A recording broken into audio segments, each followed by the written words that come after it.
నమస్కారం వార్తలకు స్వాగతం ముందుగా ముఖ్యాంశాలు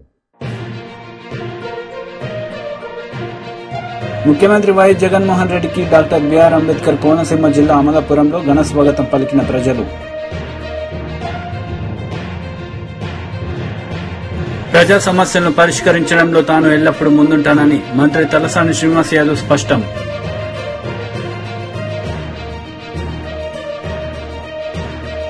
ప్రజల సమస్యలను పరిష్కరించడంలో తాను ఎల్లప్పుడూ ముందుంటానని మంత్రి తలసాని శ్రీనివాస్ యాదవ్ స్పష్టం చేశారు. హైదరాబాద్, ఎస్ఆర్ నగర్, ఎస్ఆర్టీ ప్రాంతాలలో మంత్రి పర్యటించి ప్రజల సమస్యలను అడిగి తెలుసుకున్నారు.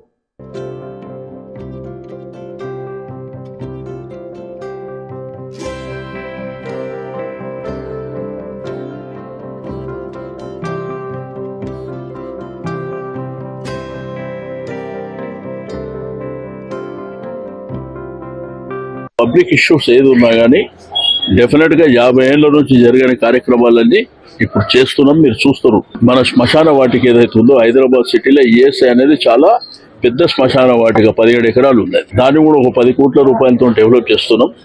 ఈ రోజు ఒక్క హైదరాబాదే కాదు ఎంటైర్ స్టేట్లో నంబర్ 1 చేస్తున్నాం దాన్ని. దాంతోపాటు సుభాష్ నగర్లో మల్టీపర్పస్ ఇంకా కొన్ని అంశాలు ఉన్నాయి, అవి కూడా తీసుకుంటున్నాం. ఎస్ఆర్ నగర్ కమ్యూనిటీలు కూడా మీరు చూస్తున్నారు, హౌసింగ్ బోర్డుకు సంబంధించి అద్భుతంగా ఆల్మోస్ట్ దగ్గర పడ్డారు. అట్లా చాలా కార్యక్రమాలు చేస్తున్నాం. కాబట్టి ప్రజలకు కావాల్సినటువంటి రెగ్యులర్గా పడుతున్నటువంటి ఇబ్బందులను దూరం చేయడానికి మా ప్రయత్నం పూర్తి స్థాయిలో చేస్తాం. BRS MLC Kalvakuntla Kavitha media సమావేశం నిర్వహించారు. ఈ సందర్భంగా పలు అంశాలపై ఆమె మాట్లాడారు. Not too ahead, and they were very effective in terms of water management. They were very effective in terms of managing the harvest, in terms of building new godowns for the grain to be stored. So there is overall leadership issue that we are talking about. And again, I painfully go back to the society where if you do not let the girl think from the very beginning that she can think about the overall society, not only just about cooking, cleaning her sister, her house, taking care of kids, etc. That is again, going to reflect back. And as I said, top down, bottoms up, both approaches have to happen, but it has to happen soon.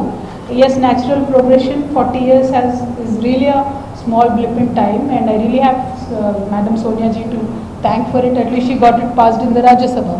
But then what about Lok Sabha? The current government has the mandate. They're not willing to pass it. So if at all anything can be done from all the parties to build up that pressure, I think there will be some kind of change which can happen. You are actually, you're talking about also earlier today, you just talked about sexism in the boardroom, sexism in other professions and sexism in politics. You are the Chief Minister of Telangana's daughter. And when you stepped into politics was after a very long struggle when TRS, then TRS, now DRS, struggled for a separate state. So you are really, if I say that, from a very privileged, politically privileged background. Have you also faced that? We were not privileged when we started the Telangana movement. Absolutely. We were not sure if the state was ever going to be a reality. We were not sure if my father was going to become a CM, but it all just happened as a part of the process. So I am not privileged in that sense because I walked a very, very tough path to come to a position where I am today. And being a CM's daughter, I lost an election. So it doesn't matter, as long as you are in politics, you are working for people, that is what matters. You win an election, you lose an election, but having the guts to stay put, that's what matters and that's what makes you a leader. So I feel women or man, sticking to the path that they chose, staying put in the politics, trying to work for the people. So I'm not privileged in that way. I'm not at all privileged because I understand what people on the ground are facing. That's why very painfully I'm saying every aspect, every circle, there is a limitation for women. That kind of needs to be addressed at the local government level, at the state government level, at the central government level. And it has to happen. And many more leaders like this have to come probably to change that. Right. Thank you. లో మంత్రి కేటీఆర్ పాల్గొన్నారు. ఈ సందర్భంగా ఆయన ప్రసంగించారు. We need a proper framework and a policy to be able to support an exchange, a data exchange. As the need for collection and use of large data sets is increasing, we it is imperative for governments, it is imperative from the large stakeholders' perspective to have proper guidelines and proper policy framework to ensure, most importantly, ethical collection and processing of agriculture data. Because you would think, or at least, I wouldn't say all of us, but some of the technology guys would think that farmers are gullible. It's easy, to part with data, to get data. But I think it's important for us to be ethical when we collect this data and use it to good effect for their benefit. Hence, Telangana has worked on the Agriculture Data Exchange Framework in collaboration with the WEF. I'm thankful to WEF. Every year we're there at Davos, meeting them, encouraging WEF to work with us. I'm delighted that this important sector, agriculture, has also received their partnership. Currently, there are no clear regulations on collection and usage of data in agriculture. There are very few startups and innovators that can work on new solutions. Uncontrolled collection and use of data will cause concerns among farmers and potentially could invade their privacy, and this is exactly what we wanted to avoid by way of this framework.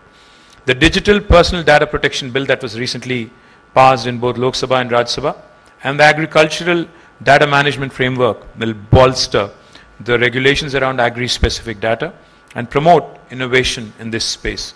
The ADMF works on carefully curated guiding principles ranging from providing notices prior to data collection and consent-based processing of data to technological and operational safeguards.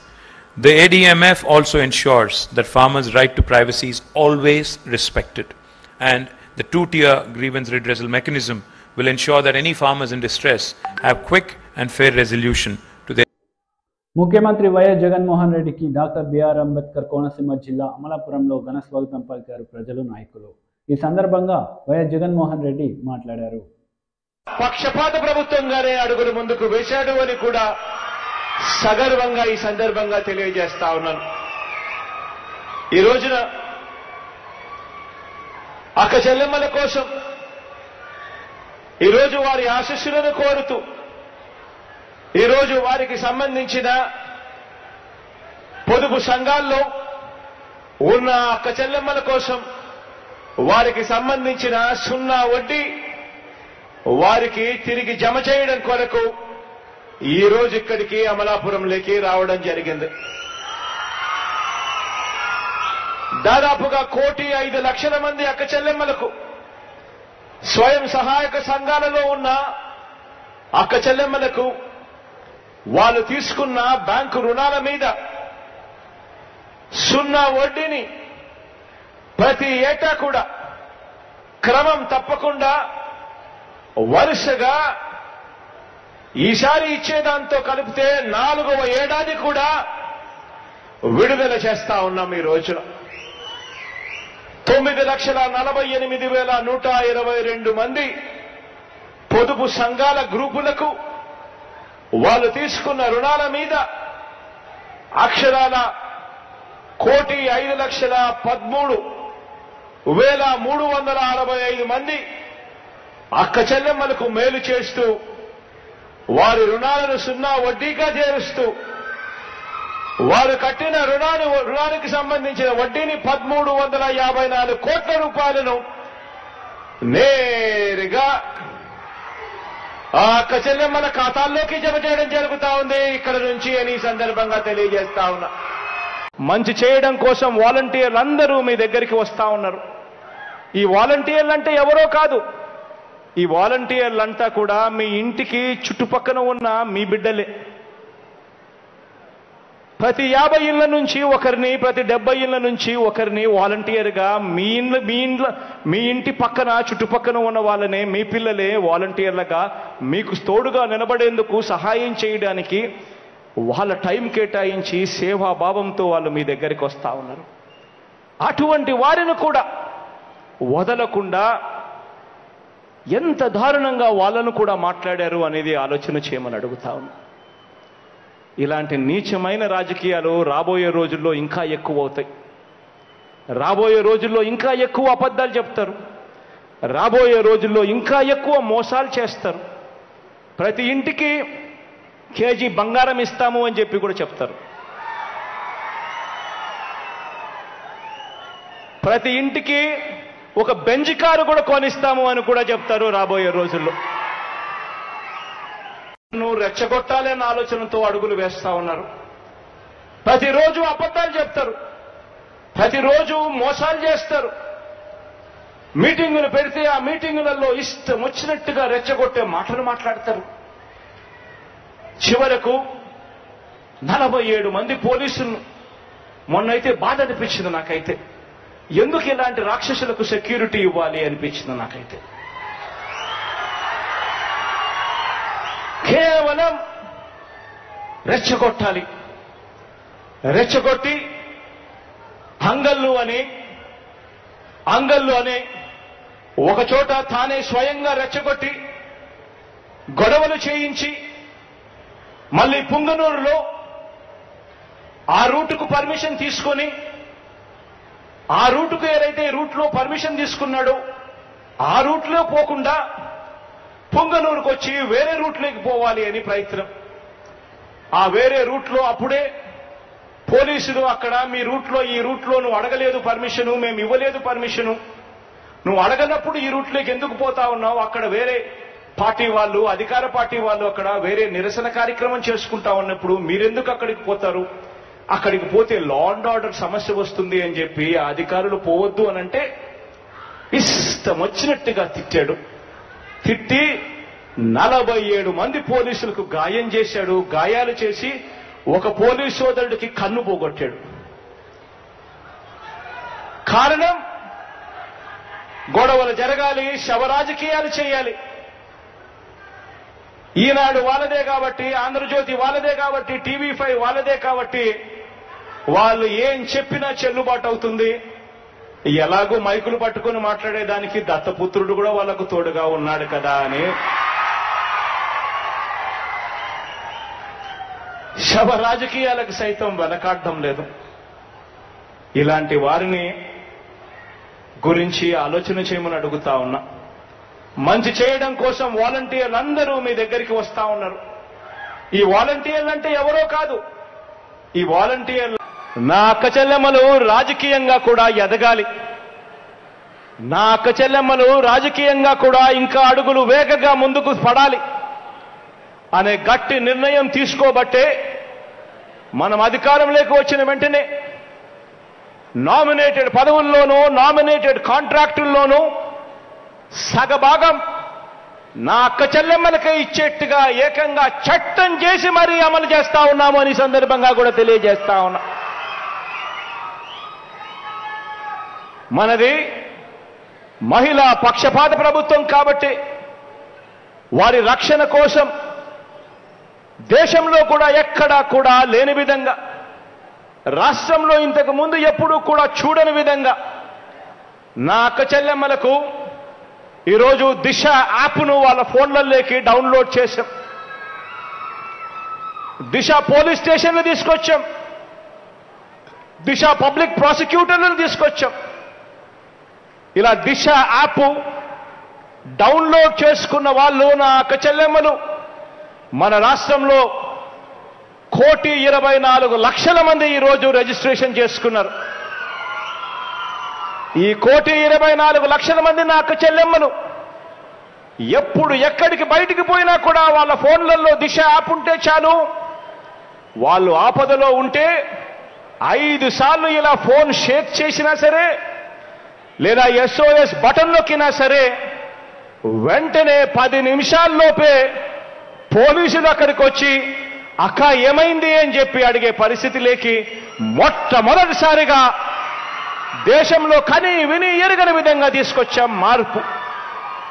ఇలా నా అక్క చెల్లెమ్మలు ఆపదలో ఉన్నప్పుడు ఆదుకున్న నా police సోదరులు, ఆ అక్క చెల్లెమ్మలకు అన్నతమ్ముడిగా నిలబడిన నా పోలీస్ సోదరులు అక్షరాల కాపాడినది 30,369 మంది నా అక్క చెల్లెమ్మలను కాపాడగలిగారు. 21వ శతాబ్దపు ఆధునిక భారతీయ మహిళ మన రాష్ట్రంలోని ప్రతి గ్రామం నుంచి ప్రతి ఇంట సాధికారతతో ఆవిర్భవించాలని బలంగా నమ్మిన ప్రభుత్వంగా చేస్తా ఉన్న కార్యక్రమాలు ఇవన్నీ కూడా. 40 ఏళ్ల నా రాజకీయ చరిత్రలో మన రాష్ట్రంలో అనేక రాజకీయ పార్టీలు వచ్చినాయి కానీ బీహార్ని మరిపించే విధంగా ఆంధ్ర రాష్ట్రంలో పాలన సాగుతుందని రాష్ట్ర టీడీపీ ఆర్గనైజింగ్ కార్యదర్శి యనమల కృష్ణుడు వెల్లడించారు. 40 ఏళ్ల రాజకీయ చరిత్రలో మన రాష్ట్రంలో అనేక రాజకీయ పార్టీలు వచ్చినాయి కానీ బీహార్ని మరిపించే విధముగా ఆంధ్ర రాష్ట్రంలో పాలన సాగుతోందని రాష్ట్ర టీడీపీ ఆర్గనైజింగ్ కార్యదర్శి యనమల కృష్ణుడు వెల్లడించారు. కాకినాడ జిల్లా తుని తెలుగుదేశం పార్టీ కార్యాలయంలో విలేకరులతో మాట్లాడుతూ జగన్ ప్రభుత్వంలో చట్టాల మీద గౌరవం లేదు, ప్రజాస్వామ్యం మీద గౌరవం లేదు, ప్రతిపక్షాలంటే గిట్టదు, అనేక రకాలుగా ప్రజలను ఇబ్బంది పెడుతున్న పార్టీ ఏదైనా ఉందంటే వైఎస్ఆర్ పార్టీయేనని అన్నారు. దాచుకో దోచుకో నినాదమే వైఎస్ జగన్ పాలనని, రాబోయే రోజుల్లో ఎన్నికల్లో ప్రజలే బుద్ధి చెబుతారని ఈ సందర్భంగా తెలియజేశారు. ఈ రోజు నేను 40 సంవత్సరాల రాజకీయ చరిత్రలో ఈ రాష్ట్రంలో అనేక పార్టీలు ఇచ్చే గాని బీహార్ మర్పించే విధంగా ఆంధ్ర రాష్ట్రంలో పరిపాలన కొనసాగుతుంది. చట్టాల మీద గౌరవం లేదు, ప్రజాస్వామ్యం మీద గౌరవం లేదు, ప్రతిపక్షాలంటే కెట్టదో, అనేక ఇబ్బందులు ప్రజలు గురి చేస్తున్నటువంటి పార్టీ ఏదైనా ఉందంటే వైఎస్ఆర్ పార్టీ అని చెప్పక తప్పదు. ఎందువల్లంటే ఈ 4.5 సంవత్సరాల్లో అన్ని వర్గాల వాళ్ళని అనేక ఇబ్బందులు పెట్టినటువంటి పార్టీ రాష్ట్రం మొత్తం మీద ఎక్కడ చూసినా కేవలం దోచుకోవడం దాచుకోవడం, మాకు అధికారం ఉంది ఏ పని చేసినా పర్లేదన్న ఉద్దేశం మీద ప్రజాపాలన కొనసాగుతుంది. కానీ స్వచ్ఛమైన పాలన అందించే పరిస్థితిలో ఈ ప్రభుత్వం లేదు. ఈ రోజున చంద్రబాబు నాయుడు గారు యాత్రకి వెళ్ళినా, యువనాయకుడు నారా లోకేష్ గారి యాత్రకి వెళ్ళినా, స్థానిక ఉన్నటువంటి తెలుగుదేశం నాయకులకి యాత్రకి వెళ్ళినా ప్రజలు బ్రహ్మరథం పడుతున్నారు. కారణం అంటే నేను 83లో ఎన్టీ రామారావుకి కూడా ఇంత ఫేవరెట్ గా స్వాగతాలు పలకలేదు ప్రజలు. ఎందుకంటే ఆ రోజు ఎన్టీ రామారావు టైంలో కూడా మేము కొత్తగా రాజకీయాలు దిగడం ఏదో ఒక వర్గం ఎదురుగా ఉండేది. ఈ రోజున అన్ని వర్గాలు కూడా ఈ గవర్నమెంట్ కి ఎదురుగా ఉన్నాయి, అన్ని పార్టీలు కూడా ఎదురుగా ఉన్నాయి. నిజంగా చూసినట్లయితే చదువుకున్న వాళ్ళు తెలియని వాళ్ళు ఆలోచించినట్లయితే అసలు మా ప్రజాస్వామ్యంలో ఉన్నావా లేదా అని అనుమానం కలిగించే విధంగా ఇప్పుడున్నటువంటి ప్రజాప్రతినిధులు కొనసాగుతున్నారు.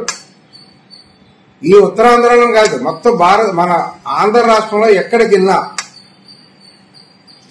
ఎవరితో మాట్లాడినా ఎదురిక భావంతో మాట్లాడుతున్నారు. ఈ ప్రభుత్వం మీద ఫేవరెట్ గా ఎవరో మాట్లాడటం లేదు. ఇప్పుడు తప్పక కొంతమంది భయపడి పథకాలు తీసేస్తారేమో, కేసులు పెట్టేస్తారేమో, లేకపోతే ఏమైనా ఉంటే లోటుపాట్లు ఉంటే ఏమైనా భూములు లాగేసుకుంటారేమో భయంతో ఉంటున్నారు తప్ప ఈయనతో ఈ ప్రభుత్వం గురించి మాట్లాడే వాళ్ళు కూడా ఎవరో కూడా ఇష్టంతో మాట్లాడడం లేదు.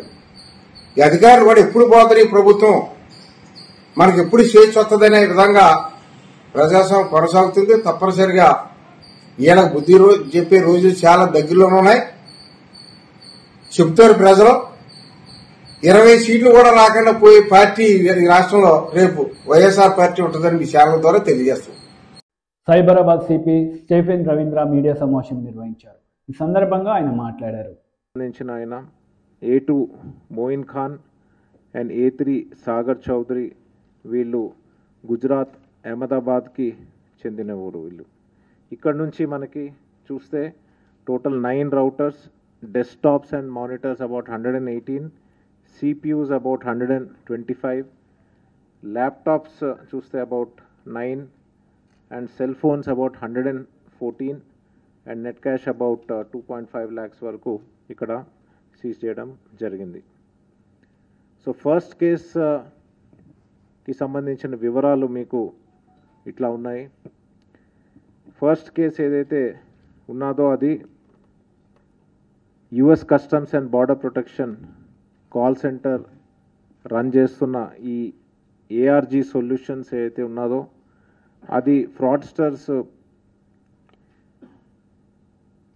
ఈ డేటా అన్నది US citizens and Canadian citizens సంబంధించిన డేటా ఈ కాల్ సెంటర్స్ india.com నుంచి వీళ్ళు పర్చేజ్ చేస్తారు at the rate of 10 paise per customer.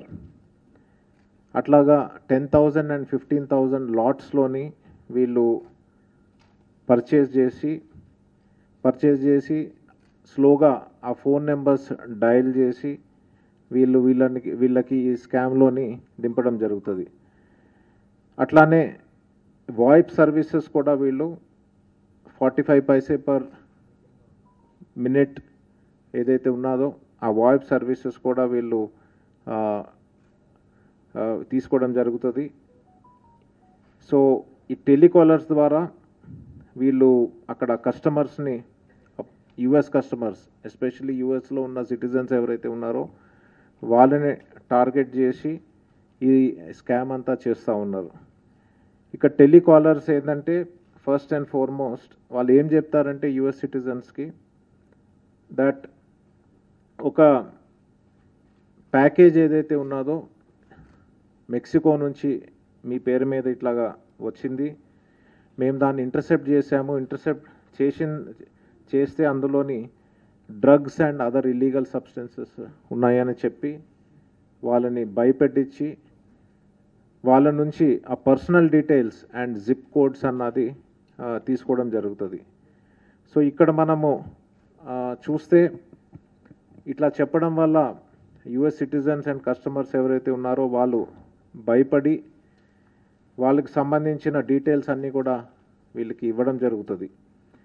మరి ఈ స్కామ్స్టర్స్ అంటే ఈ టెలికాలర్స్ ఏం చెప్తారంటే వాళ్ళ దగ్గర 2 అడ్రస్లు ఉన్నాయని చెప్తారు. ఒకటేమో ఫేక్ అడ్రస్ చెప్తారు.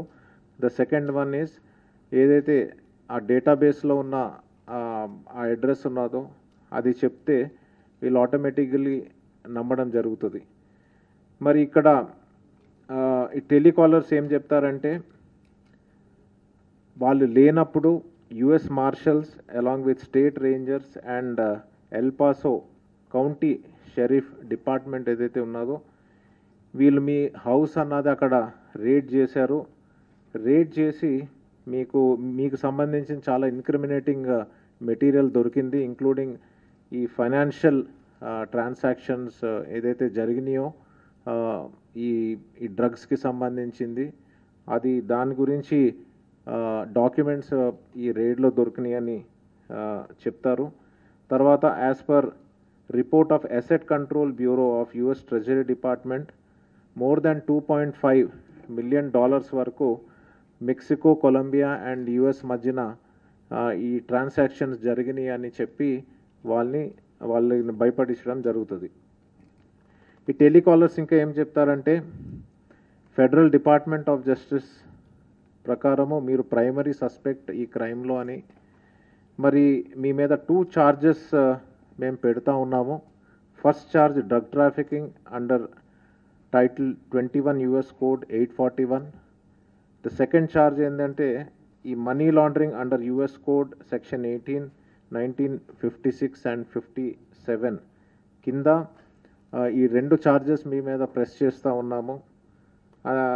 సబ్సిక్వెంట్గా ఎల్ పాసో కౌంటీ కూడా మీ మీద అరెస్ట్ వారెంట్ ఇష్యూ చేశాము based on the evidence that was found in the parcel and also at the raid అని చెప్పి వాళ్ళని భయపడించి వాళ్ళ నుంచి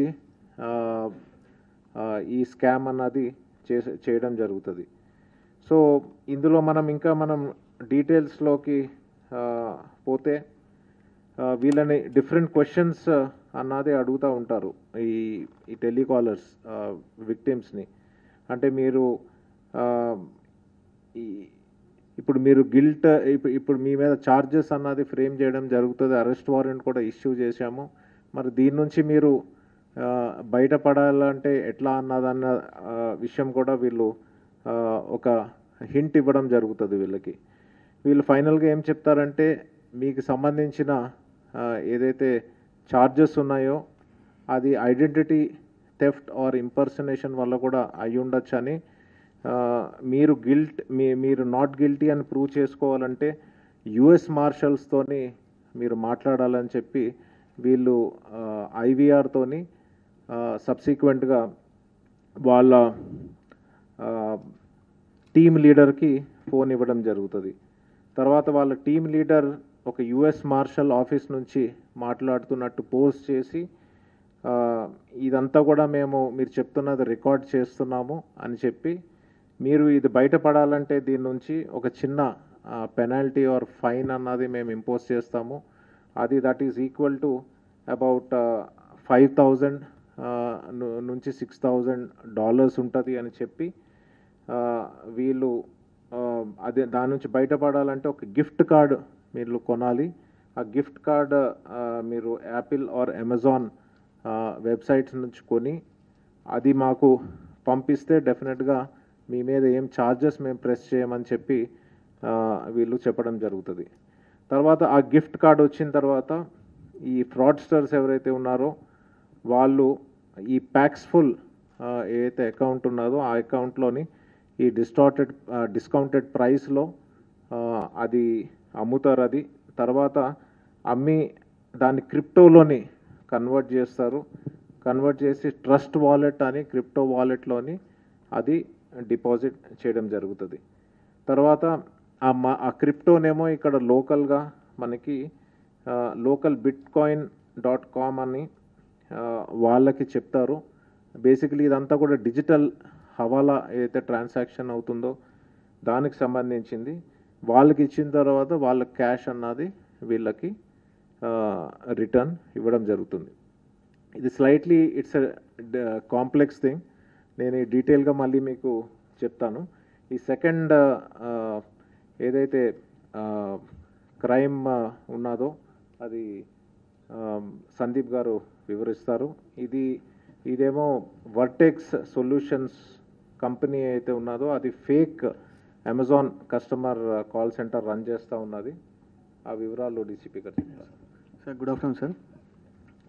ఇది వర్టెక్స్ సొల్యూషన్స్ అని ఒకటి ఫేక్ కాల్ సెంటర్ పెట్టారు. వీళ్ళు ఏం చెప్తారంటే అమెజాన్ కస్టమర్ సర్వీస్ సెంటర్ నుంచి మాట్లాడుతున్నామని కాల్ చేస్తారు.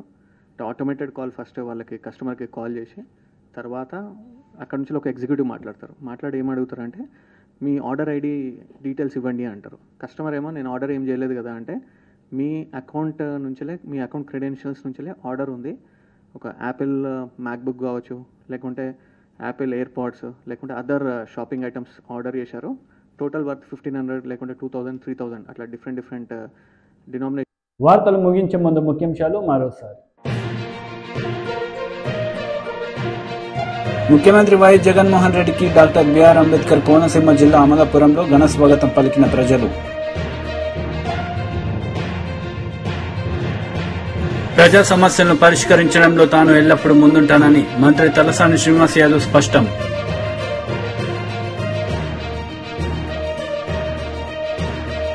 ఈ వార్తలు ఇంతటితో సమాప్తం. తిరిగి ప్రసారమయ్యే వార్తల్లో మళ్ళీ కలుద్దాం. అంతవరకు సెలవు. నమస్తే.